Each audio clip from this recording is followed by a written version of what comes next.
Buenos días, este es un video del estudiante Pablo Bonet para el profesor Ricardo Marcelo Solimano sobre ondas sonoras estacionarias y modos normales en tubo abierto y semicerrado. Empecemos primero por dar una pequeña definición del sonido. El sonido es una onda longitudinal, no transversal como las que venimos viendo, es decir, es esa onda en la cual las partículas del medio por las cuales se desplaza se mueven en la misma dirección que la propagación de la onda. Y también se lo define como una diferencia de presión en el aire detectable por el oído. Dado que es una diferencia de presión en las partículas de un gas en el cual se mueve, ya no nos sirve tanto la ecuación de desplazamiento que veníamos usando para ondas, sino que necesitamos una ecuación que relacione una diferencia de presión. Entonces, si tomamos el siguiente diagrama en el cual una onda sonora viaja a través de un tubo con un determinado fluido, vemos cómo se expande cuando la onda sonora lo atraviesa, y esa expansión volumétrica, ese cambio de volumen, lo podemos representar como el área transversal del tubo por esta diferencia entre estas dos ondas. Dado que la I2 es una I de X más delta X, lo podemos representar de esa manera, y podemos dividir miembro a miembro por el volumen inicial de este gas. Del lado derecho de la ecuación lo vamos a poner como el área transversal por ese delta X. Acá vemos cómo se cancelan las superficies. Y si aplicamos el límite de delta X tendiendo a 0 a ambos extremos, del lado derecho nos queda la derivada por definición. Y del lado izquierdo nos va a quedar un diferencial de volumen sobre B0. Ahora, esta derivada por definición va a ser la derivada parcial de Y respecto de X. Y como ya hemos visto en videos anteriores, la derivada parcial de Y respecto de X la definíamos como menos K por A por seno de KX menos omega T. Vamos a seguir ahora trabajando con esta expresión. Hay una magnitud que no vimos en videos pasados, pero sí vimos en la carrera, que es el módulo de volumen, el cual se define como un diferencial de presión sobre un diferencial de volumen por un volumen inicial. En realidad este volumen inicial está dividiendo al diferencial de volumen y eso se llama deformación. En realidad es un diferencial de presión sobre una deformación. Acá podemos trabajar algebraicamente para llegar a la siguiente expresión, decir que un diferencial de volumen sobre un volumen inicial es igual a menos un diferencial de presión dividido el módulo de volumen. Y ahora esta expresión la podemos meter en la ecuación a la que llegamos acá, llegando a la siguiente expresión. En vez de hablar de diferenciales vamos a hablar de delta, vemos cómo se cancelan los negativos y llegamos a una ecuación de una diferencia de presión, que es el módulo de volumen por el número de onda por la amplitud por el seno de KX menos omega T. Y esta es una ecuación que podemos usar para las ondas sonoras.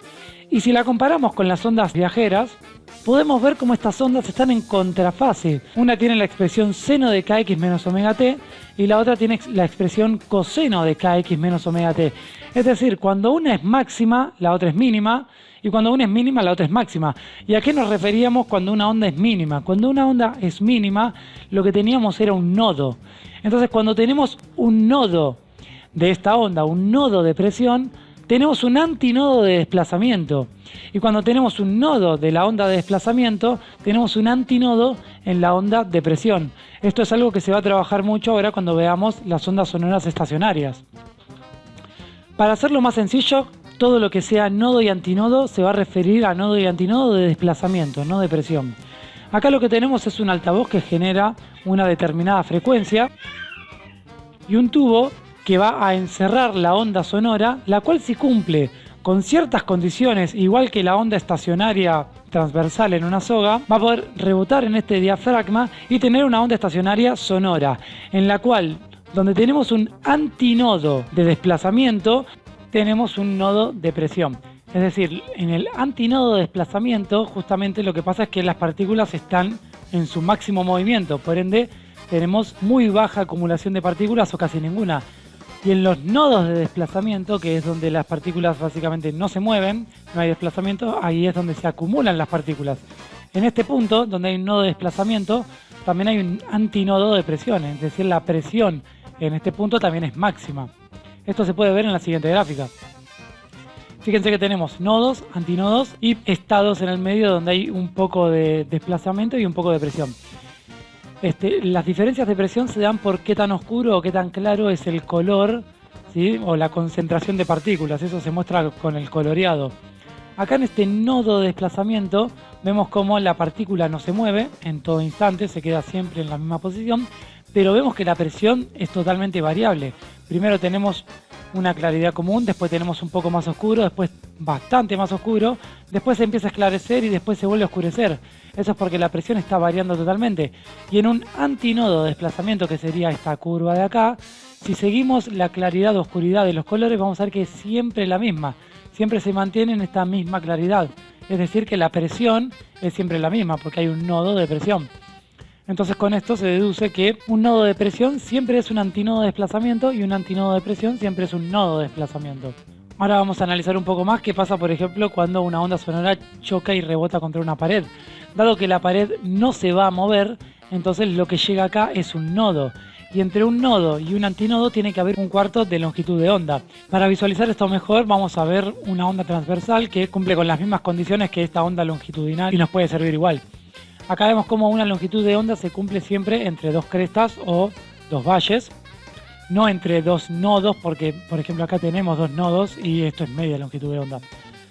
Acá en estos dos puntos tenemos un antinodo y un nodo, y entonces si esto es una longitud de onda, vemos como esto de acá es media longitud de onda. Y si esto es media longitud de onda, entonces vemos como esto de acá, la distancia entre un antinodo y un nodo, es un cuarto de longitud de onda, cumpliéndose lo que se muestra en esta gráfica. Algo que me olvidé mencionar, y abro un paréntesis acá, es que siempre que tenga extremos cerrados en el tubo, voy a tener nodos de desplazamiento en los extremos cerrados.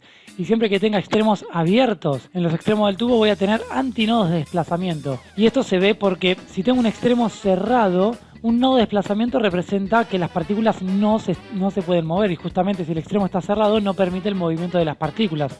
En cambio, si el extremo está abierto, tengo un antinodo de desplazamiento, porque en los antinodos justamente son el desplazamiento máximo de las partículas, entonces puede permitir el desplazamiento total de las partículas. Todo esto siempre hablando de que se cumplan las condiciones de ondas sonoras estacionarias. Entonces ahora sí pasamos a ondas estacionarias en tubos abiertos. La onda más fundamental si ambos extremos están abiertos, y dijimos que para que se cumpla la condición de onda estacionaria tiene que haber antinodos. La onda fundamental, la más grande que puedo tener, sería la siguiente, en la cual tengo dos antinodos, uno en cada extremo, y no hay ningún antinodo en el medio. Es decir, esta es la onda más grande que puedo tener en un tubo abierto de ambos lados, donde la longitud es un medio de lambda. Esto es muy parecido cuando vimos onda estacionaria con los extremos fijos, donde la longitud de la soga, y en este caso sería la longitud del tubo, es medio lambda. Este es el primer armónico o la frecuencia fundamental. Si queremos ver el siguiente armónico, dado que solo puede haber antinodos en este extremo, tengo que dejar pasar media longitud de onda más para llegar al próximo antinodo, quedando lo siguiente. Acá se ve como entre este punto, que es el anterior, y el siguiente hay una media longitud de onda más. Este es el segundo armónico. Y nuevamente, para la siguiente onda fundamental, tengo que dejar pasar otra media longitud de onda, llegando al tercer armónico. Si ahora analizamos el primer armónico, tenemos que una longitud de onda es 2 veces la longitud del tubo. Y recordamos que la longitud de onda también se puede calcular como la velocidad sobre la frecuencia. Vamos a poner frecuencia 1 refiriéndonos al número de armónicos con el cual estamos trabajando. Si despejamos de acá la frecuencia, nos queda que la frecuencia 1 es la velocidad de propagación, que sería la velocidad del sonido en este caso, que va a depender de la temperatura y demás, sobre 2 veces la longitud del tubo.